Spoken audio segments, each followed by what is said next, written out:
The story begins in Berlin, a quiet yet modern city. A 20-year-old boy named Joe has just moved with his family, his parents and his younger sister. Joe is bright, polite, and deeply passionate about music. He is one of those rare souls who can make the piano speak his emotions. But one day, something changes.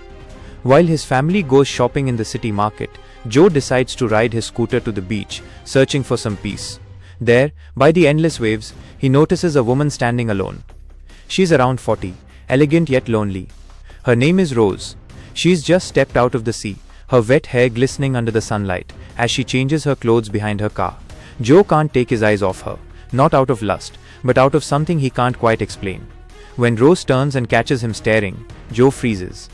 Embarrassed, he looks away and tries to leave. But Rose calls out to him softly, "Hey, you!" Her voice is calm, almost inviting. For a second, time stands still. But Joe panics and drives away, heart pounding. That night, he can't sleep. The image of Rose, her voice, her eyes, they keep haunting him. A few days later, fate crosses their paths again. Joe sees Rose at a shoe store, trying on a new pair of sandals. She looks graceful, confident, mature. When she leaves, Joe secretly follows her to a hotel nearby. He notices her sandals outside a room door. Without thinking, he rings the bell. Rose opens the door, surprised but not angry. She already knows what's going on in his eyes. "Come in," she says softly. Inside the room, there's silence. Only the sound of her perfume fills the air. Rose talks to him gently, trying to calm his nervousness. But when she touches his hand, Joe trembles. He's never been this close to a woman before. Panicked, he runs out of the hotel. But the next day he can't resist. He goes back, but she's gone. That's when Joe begins to lose himself in obsession. He finds her address, follows her from a distance. He learns she works as a mail carrier, delivering letters across the city. One morning, he secretly leaves a flower on her bicycle. When Rose finds it, she smiles faintly, but also worries. She knows this shouldn't happen. Later, when Joe finally gathers courage to talk to her, Rose recognizes him instantly. "You shouldn't be doing this," she says firmly. But Joe's heart has already chosen her. He confesses, "I like you. I can't stop thinking about you." Rose sighs, her eyes filled with both pain and kindness. "Joe, there can't be anything between us. Please, go home." But love doesn't listen to logic. Days later, Joe falls off his scooter near Rose's home. She rushes to help him, takes him inside, and tends to his wounds. As she wraps his hand, their eyes meet. And in that moment, something breaks inside both of them. Rose reveals she isn't married, but she has a boyfriend. Their relationship, however, is fading. He's distant, cold. For the first time in a long while, Rose feels seen, understood. And Joe, he feels alive. That night, under the sound of rain, Joe visits her again. Rose gives him dry clothes. As he changes, their eyes meet again.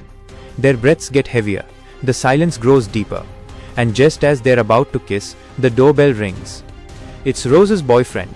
Rose hides Joe on the balcony as her boyfriend enters.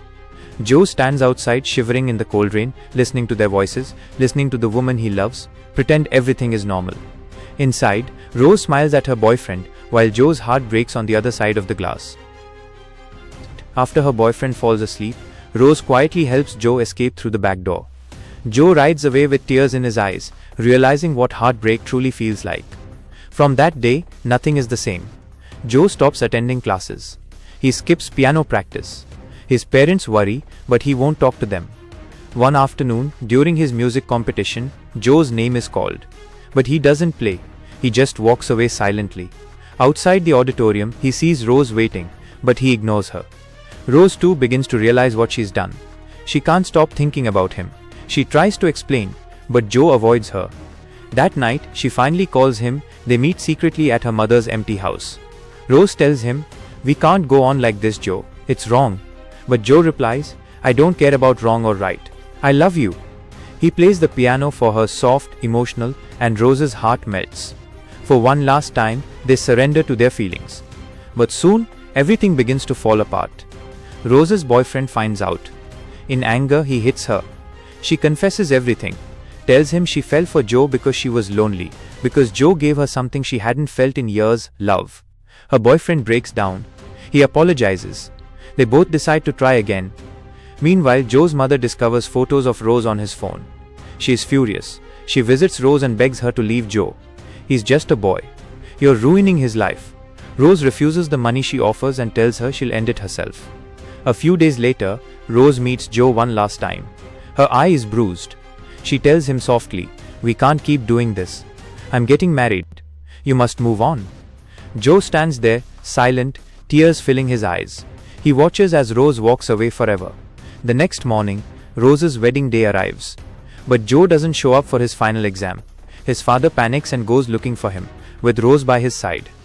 They find Joe passed out drunk in Rose's mother's house. Rose splashes water on his face. He wakes up crying, saying, "My mom cheated on dad too." His father lowers his head. He already knew. Rose holds Joe's hand one last time. She says, "You have a gift, Joe.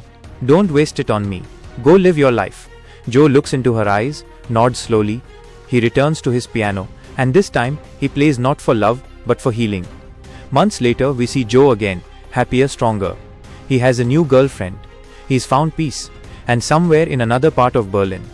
Rose lives quietly with her husband, sometimes smiling when she hears a piano playing nearby. Sometimes love isn't meant to last, it's meant to teach. Joe and Rose's story reminds us that even forbidden love can leave behind a beautiful melody. If this story touched your heart, hit like, share, and subscribe. See you in the next one.